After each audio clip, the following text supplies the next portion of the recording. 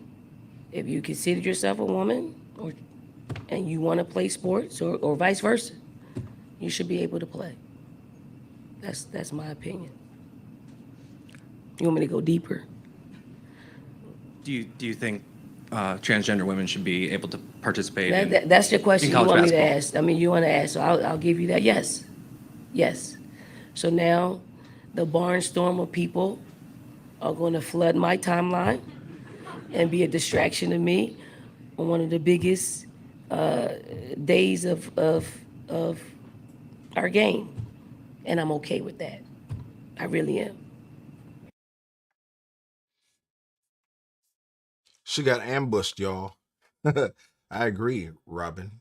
Should never even be discussed. Why was it part of the conversation? On what might be the biggest day of this woman's career.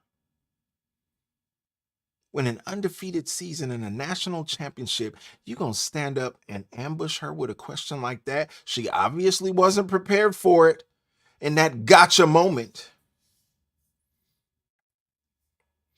Kofi says she was scaredy cat. These people know what side they bread is buttered on, and they don't want that check to stop flowing. They got mortgages to pay, they got car notes to pay. They understand, y'all. And this was so uncomfortable for even me to watch and see her struggle in that moment. And then to see her capitulate to the narrative and say, well, every woman should play. Okay, I'm with you, sis. Every woman should play. But she says, if you feel like you're a woman, where does that language come from?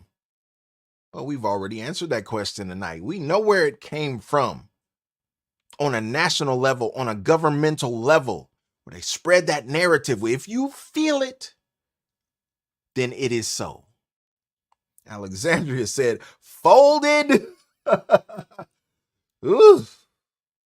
As Jones says, so disrespectful. Miranda, wow. No, they shouldn't. Women's sports belong to women. Well, there are women who fought for the right, who fought for Title IX, who fought to be recognized as athletes. Some of us old enough to know about that. Some of us old enough to remember. Some of us have simply studied history and found out.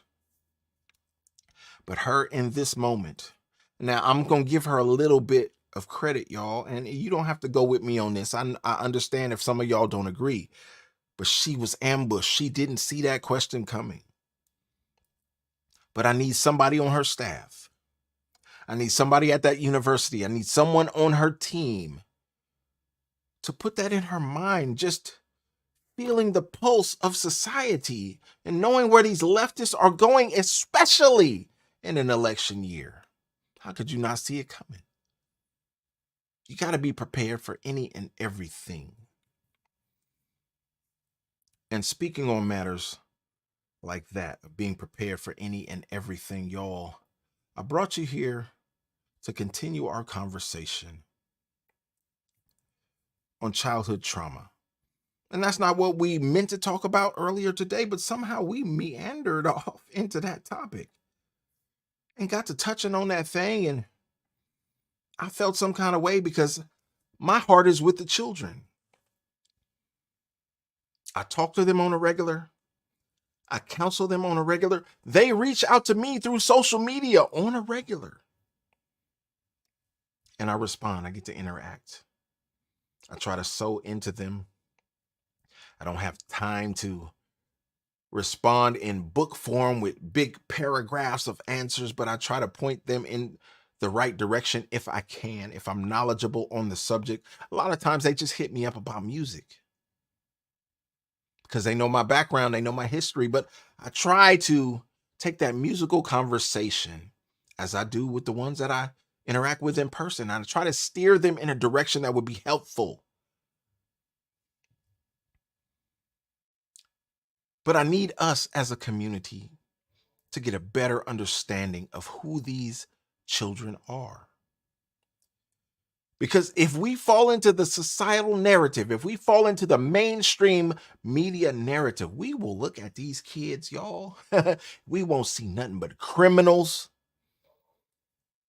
and deviants and people who should be cast away. Robin says, nobody listens. Thank you, Lisa. I appreciate you. This is an article put out by the Substance Abuse and Mental Health Services Administration. This is a government website, .gov. We just talked about the narratives that the government puts out there. Well, this kind of points to a conflict in that narrative. Because when we look at the criminal justice system and we see how they throw the book at some of these kids who grow up in unfortunate circumstances, it doesn't really make sense when you look at this article that says, understanding child trauma, recognize the signs of child traumatic stress and the impact that trauma may have on children. The infographic developed by SHAs, I don't know what they pronounce that as, National Child Trauma Stress Initiative, NCSTI, provides information on the prevalence and impact of traumatic events on children. When we study our communities, as we talked about earlier today, traumatic events on children are prevalent in urban society, are prevalent in poor communities, something that our people have to deal with every day, but we are inequipped. We are untrained. You got people who are having to deal with these issues in poor communities who are unable to effectively deal with these problems. And what actions can be taken to support children who experience traumatic events? We talking about childhood trauma. I think that's what I put in the thumbnail for this video. Childhood trauma occurs more than you think. More than 2/3 of children reported at least one traumatic event by age 16. Potentially traumatic events include psychological, physical, or sexual abuse. Ain't no excuse for that, y'all. If you touch a child, now this is just me talking, you don't have to agree with me. I'm probably going to get demonetized. I'm probably already demonetized, so we are not even concerned with that. If you touch a child inappropriately, I think they should lock you up under the jail and throw away the key. There is no excuse. There's nothing you can say to justify that behavior. In my opinion, this is my opinion, y'all. I assume you tune in to this channel for my opinion. My opinion is these people should be locked away forever. Deal with them in the harshest manner. Castrate them. Do what you will. Throw away the key. Never let them out. Because that spirit that is upon them is so demonic. And let me be clear, y'all, I believe God can deliver them. But I need you to be delivered behind them bars. If you let that spirit get on you. And I've seen some stories, y'all. I've seen some horrible stories of people doing things that I can't even imagine to babies so little, so young, so undeveloped, so innocent that I can't even imagine what was going through a person's mind to make them even conceptualize the actions that they took part in. Lock them up. Throw away the key. You better not put me on your jury. Fortunately for some of y'all, I never make it to jury. The jury always sends me a summons. And because of my background and my education, I'm always willing to show up. Because if I sit on your jury, it's about lawyering. May the best lawyer win. I'm going to evaluate the evidence. I'm going to weigh the law against the facts. And I'm going to make a decision in that jury room. But every time I put a law degree on my legal education on my jury form, they throw me out. I've had the couple dozen jury summons. They never accept me, ever. That's fine. I'm not going to lie on my jury form and jeopardize the case. I'm going to be 100% with you. I'm going to keep it a buck. And maybe someday I can get on to a case where I can be a part of the justice system in that way. I'd love to do it. I love to be a juror. They never let me. Potentially traumatic events include community or school violence. How many of our kids in poor communities experience school violence? Witnessing or experiencing domestic violence. Oh, Lord. Some of these kids have seen some things that they should not have witnessed, y'all. Some things that would trouble you and I if we witnessed it at our age. And here we got young kids witnessing this stuff. National disasters and terrorism. Well, we all witness that. It is the fault of our government whose job it is to protect us. And here we are in 2024 with a wide open border. And I'm sitting here, y'all, as I speak to you with that thing in arm's reach. Because I understand that it's not the police's job to protect me. It is my job to protect me. And my government has proven to me that they're not willing to protect me. So I got to do what I got to do to survive. God has given me the wisdom and the wherewithal to protect myself. Okay, game on. But there are some children who should not witness these things because their mind has not matured. Y'all, I was a crazy little kid. I was so imaginative. I was the kind of kid who sat in elementary school and stared out the window and just daydreamed about different things. So I understand what some of these kids go through.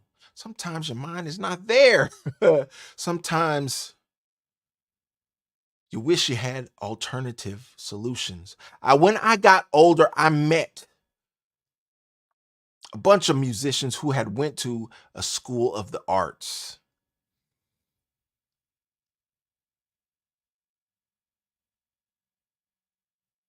And I thought about their experience. I talked about it. We discussed it. And I said, wow.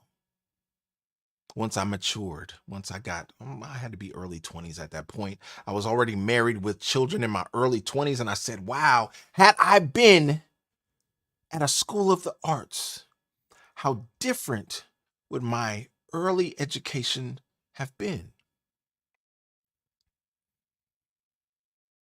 They were blessed to have that option available to them in their youth. I didn't have those kinds of options in the small town that I grew up in the Bay Area. I would have had to travel to do that. Couldn't do it. Wasn't available to me. But I understood it later on. Potentially traumatic events include commercial sexual exploitation. I shouldn't even be saying that, y'all. I'm demonetized just by reading this article.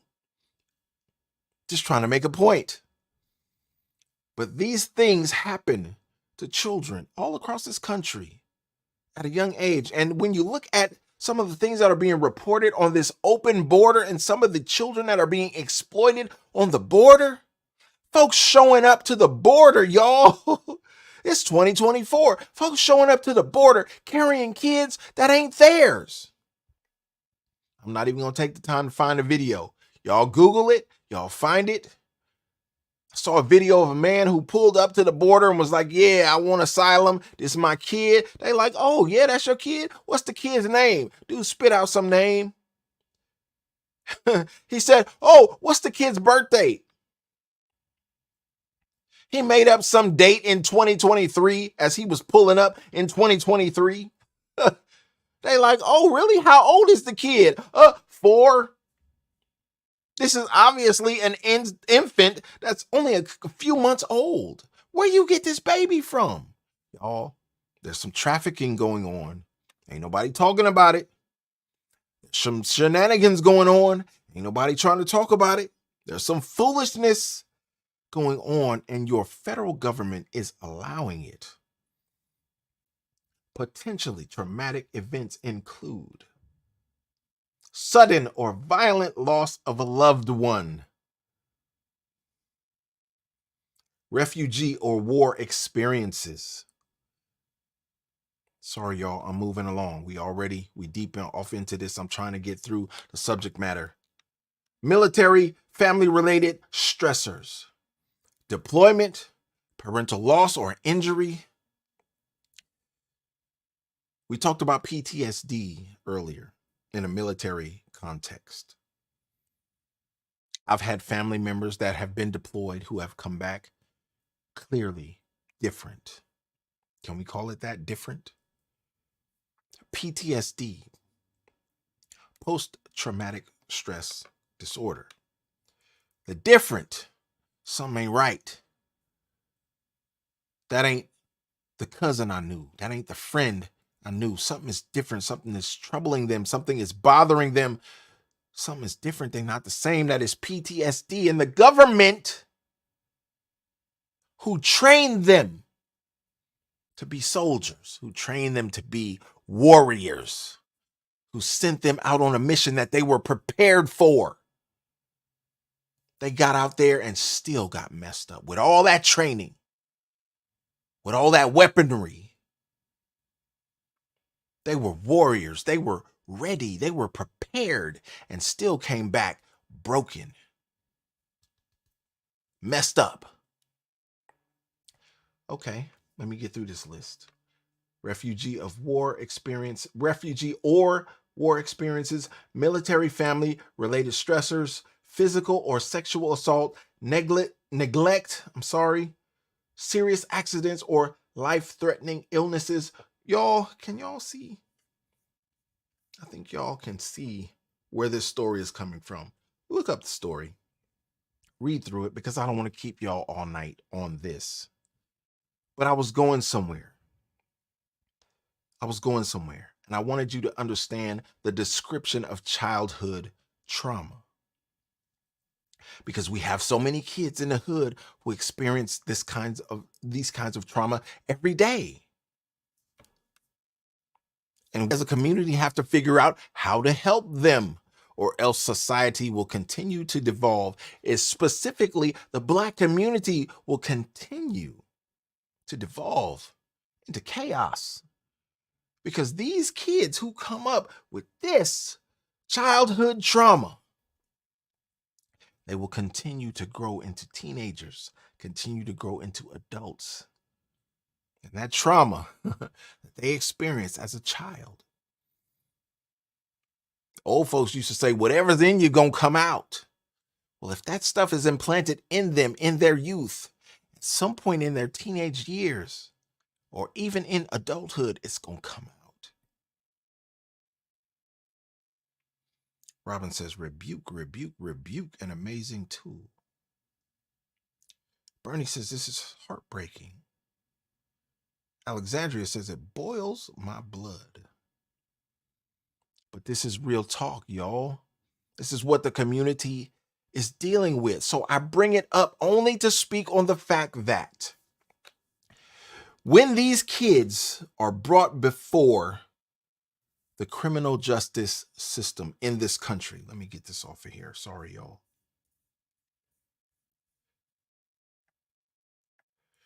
When these kids are brought before the criminal justice system in this country, having faced all of this childhood trauma, all of this PTSD, and you say, well, how can you compare a child in the hood to somebody in wartime, somebody in Afghanistan, somebody in Iraq? Because that soldier in Iraq who was trained, who was prepared, who was well equipped, an adept in his weaponry, saw somebody next to him get their face blown off by a Kalashnikov, an AK-47, or even an IED. Saw their homeboy, their fellow soldier on that same mission, get the legs blown off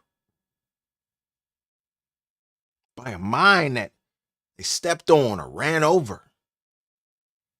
It's traumatic to that person, y'all, but they were trained for the mission. We have the best soldiers in the world, so much so that other countries send their soldiers over to the United States to train with our soldiers because they know we got the best. But these little kids in the hood who haven't been trained, whose mind hasn't even developed to the point where they can understand, y'all. And they face this kind of trauma that we've identified on this list here. Y'all look it up. Do your research, study it. These children who are victimized by adults with perverted minds, no fault of their own. They didn't ask for this. They didn't ask to come here. Always hear old folks say that. And I got some old folks who subscribe to this channel. I appreciate y'all and respect y'all. I say it 100 times. I love folks who be in my chat. There I go with the ebonics again. They be in my chat. They leave comments and say, I'm a 70-year-old woman.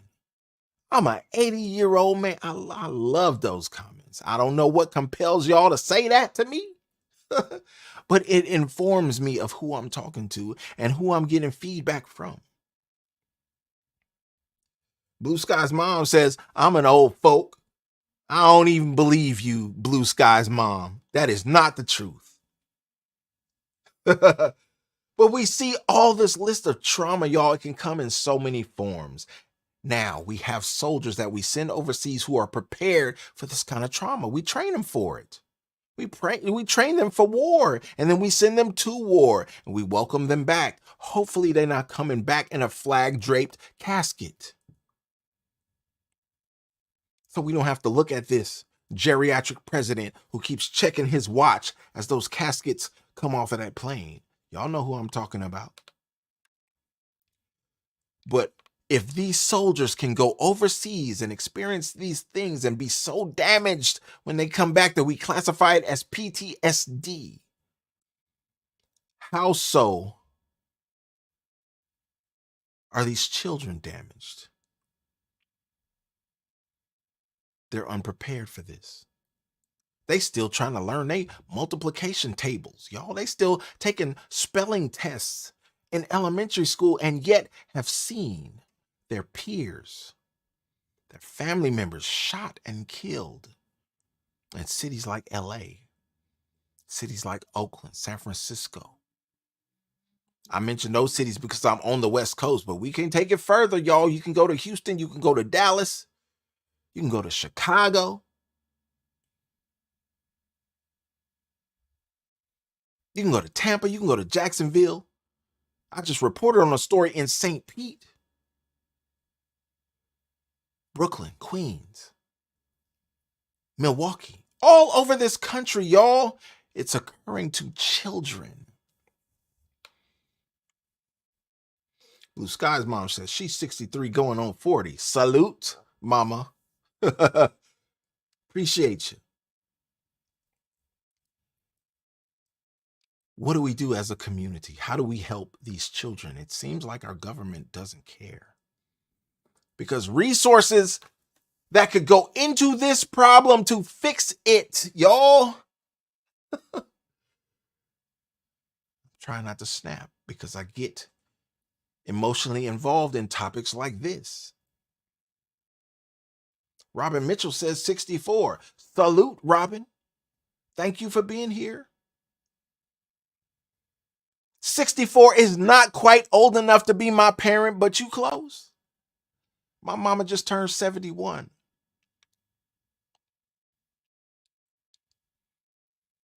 Y'all, when we have a government that is willing to take resources that could be applied to this problem, and they decide to give money to illegal aliens that don't belong here, and we just finding out that not only did they pull up to the border and run across and storm the border, no, it's much more nefarious than that. Your government was active in foreign countries and flying those people into your country from foreign countries, spending money, giving them aid, giving them food, giving them health care, giving them everything they needed in this country, while neglecting the very kids that I'm talking about here.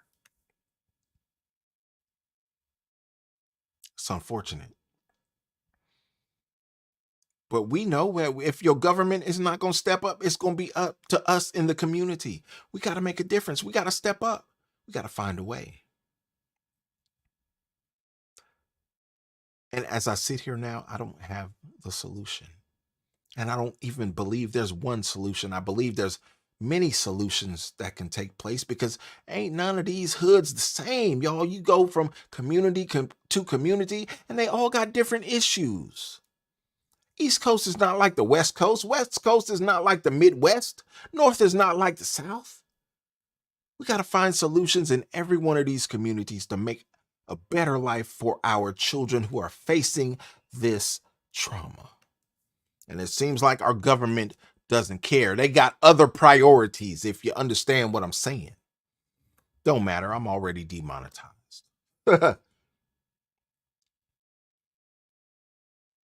But we have to spread the word, and that's the point of making videos like this. We got to get the word out. We got to talk amongst ourselves. We got to keep the conversation going so that we can reach out and help these young folks who are facing this kind of trauma, because they got parents who are in prison. They got parents who are on drugs. They got parents who just downright don't care. It's not that child's fault. And you take a child who comes out of a broken home situation, and then you send them to a public school with a purple, blue, green-haired teacher with a rainbow flag up in the classroom. That's not the solution. We come on this platform together in community, together in spirit, together in faith. We know that God is the solution. These kids should be taught the right way. These kids should be taught faith. They're not. These kids should be taught how to read their Bible and study the word. They're not. Most of them can't read at grade level at all. A lot of them are illiterate. Government don't want to talk about that. They just want to take these kids out of your house, out of your hood, out of your community, and tell them, like that brown guy said, you can be whatever you feel like being. And let me encourage you to feel a certain way. How? Through music, through media, through social media, everything that you see. We're going to be in a full court press to make you feel like what you are naturally born as is not the right thing, and you need to be a transformer, a Decepticon.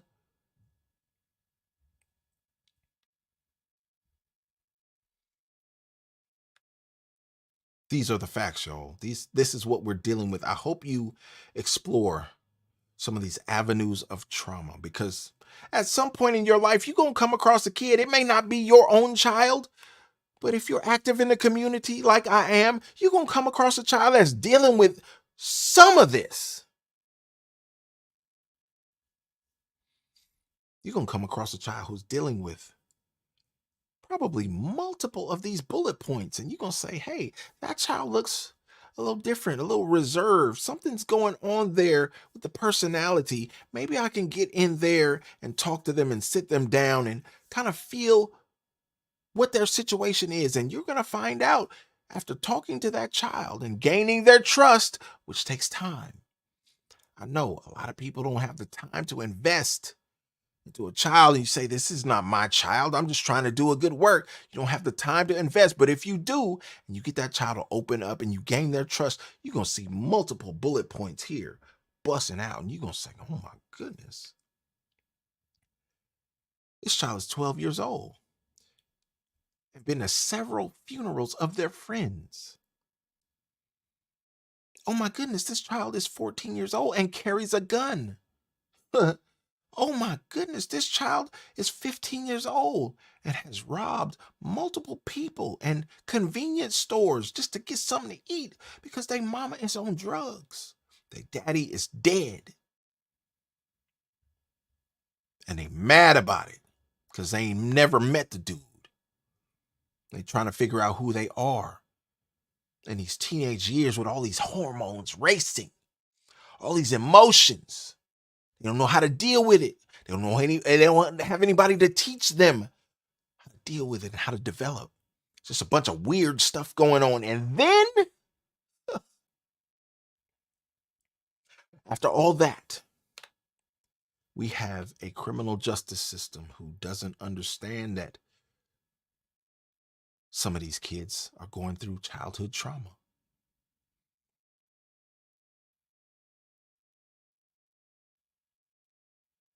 They just say, hey, you committed the crime, we're going to lock you up because that's what the law says.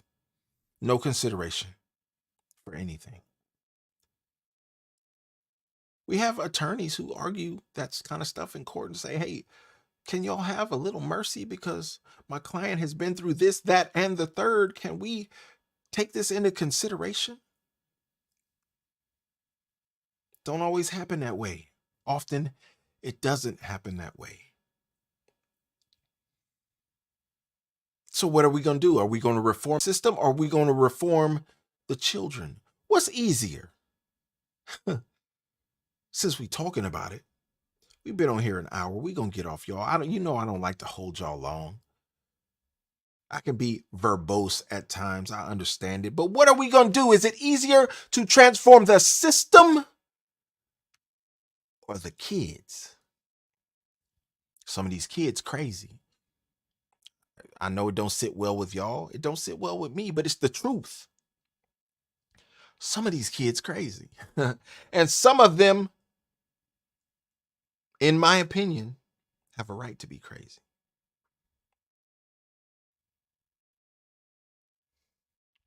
When I look at some of their circumstances, I say to myself, if I had gone through what they've gone through, I'd be crazy too.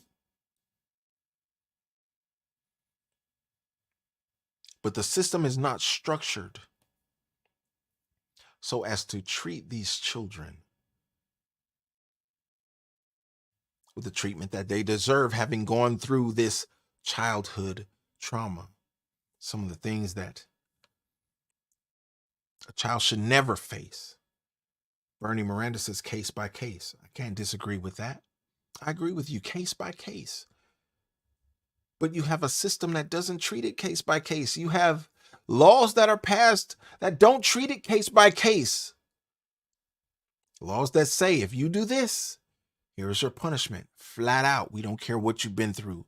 We don't care what childhood trauma you face. We don't care that you were just trying to find a way to eat, a way to feed yourself because your mama was gone on drugs somewhere and you had to fend for yourself at an early age. Nah, that's not, the system doesn't typically take that stuff into consideration. And it's unfortunate that it doesn't, but we lose a lot of kids who I feel could be rehabilitated.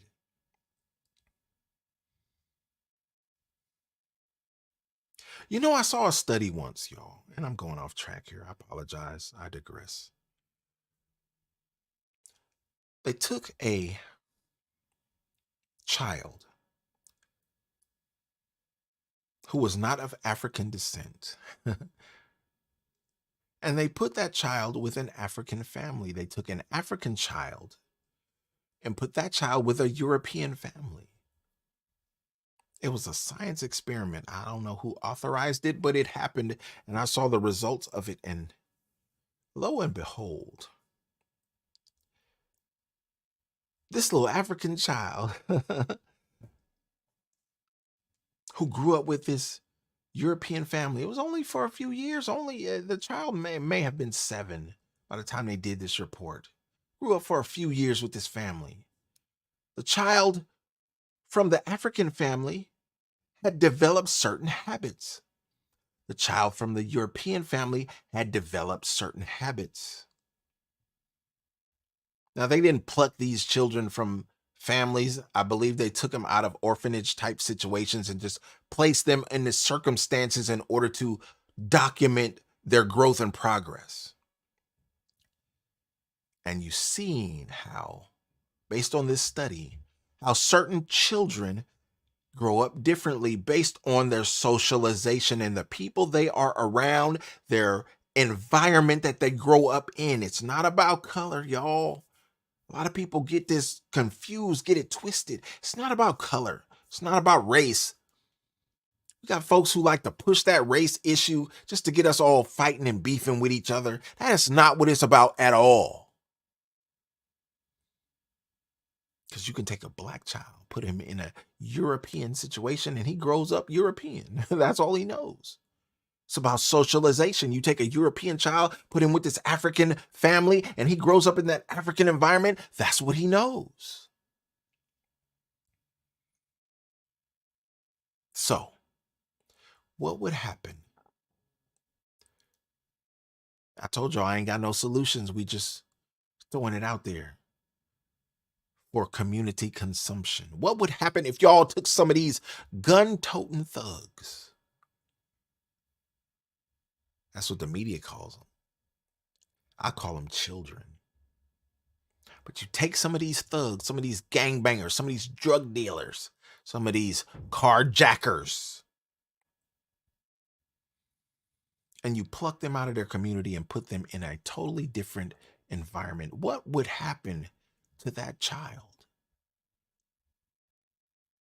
if you allowed them to be a child?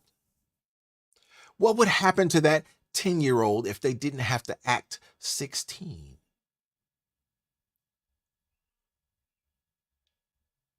What would happen to that 7-year-old if they didn't have to act 13?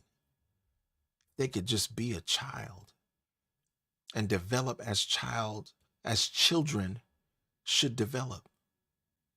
Slowly, gradually, ever learning positive things, building a community that extracts those negative things, keeps it away from them, keeps it out of their life, whether it's from their parents or society or from school or wherever. If we could take that negativity and extract it from them and raise them in positive environments, what would that child be? Bernie says they would thrive. I believe that, Bernie. But for some reason, y'all, here in Joe Biden's America, we have a government that's not willing to do that. It seems so simple to us. We said we wasn't coming up with no solutions tonight, but according to Bernie, I think I came across one. If we could take them out of that environment and put them in a positive environment, you'd have a positive individual. It's about socialization, not race. It's about the environment, not the individual. Well, we have some environments that are poor, that the government created. Y'all pick up a book and study history. They don't like it when you tell these stories. It don't matter. I'm already demonetized. But you pick up a book and you study history on what this government has done in certain communities and certain societies. You understand that the government is picking winners and losers. But despite all that, despite the government, despite the environment, I advocate, y'all. If you are under the sound of my voice and you are desperate to make a change, I encourage you to find a situation where there are resources to help you. You in Chicago, gas up your car, pack up your kids, grab everything that is of value to you, pack it in that car. put your kids in that car, fill up the gas tank, and go as far as you can go away from that tragic circumstance. Just go. Pray to God first. I need you to pray. I need you to I need you to tap in to the spirit realm and understand that God will guide you. But I need you to be wise about it and pick a place where there are some resources to help you out, to help you make a change. You have to want to make the change, though. You have to desire it. And then once that desire is in you burning, you got that burning desire that you can no longer contain inside. It will bust out of you. And I need you to hit that gas station, fill up your tank, put your kids in the car, and go. Don't look back. Is that the solution? Nah, it's not. Is that going to work for everybody? No, it's not. But it's going to work for somebody. And if you out there under the sound of my voice, I need you to take heed to that message. Because we got a long way to go. And it looks to me, y'all, like this government ain't going to help us out this year as we hurry towards an election in November. Ain't nobody looking out for you. Ain't nobody looking out for these kids who are facing this childhood trauma. These folks are only concerned with raising donation dollars to their campaign. On both sides, it don't matter. There's two wings of the same bird, two sides of the same coin. Don't matter who you vote for. Nobody's looking out for these kids, so it's up to us, leaders, adults in the community, to look after these children and plant seeds that will grow.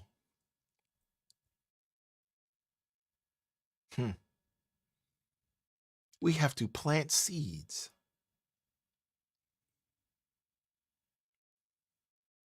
that will grow trees, under which shade we will never sit, y'all. We will be dead and gone. By the time these blessings manifest, we won't even be around. But we have to believe, we have to have faith, and we have to plant the seeds that we know will bear fruit in the future. Something that these kids can latch on to. We have to produce things that kids can see. We have to, even music. We started out talking about the J. Cole situation. We can produce musicians who produce positive music for these kids to ingest because they listening to shoot 'em up, bang, bang every day. And some of that stuff manifests in their lives. Sitting up listening to drill music and trap music. This stuff affects their psyche because they don't have anything positive to counteract it. They don't have any positive images to see. They mamas ain't taking them to church. They seeing a whole bunch of uncles go in and out of the house.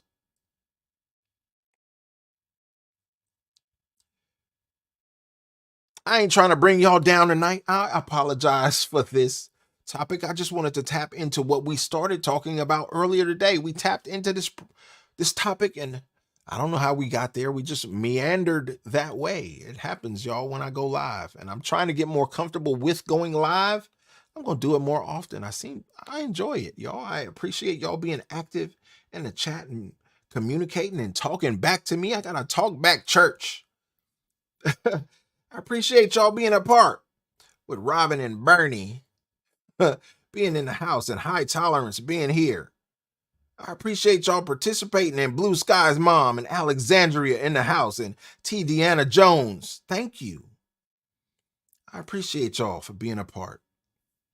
But we have these discussions in order to try to come up with solutions.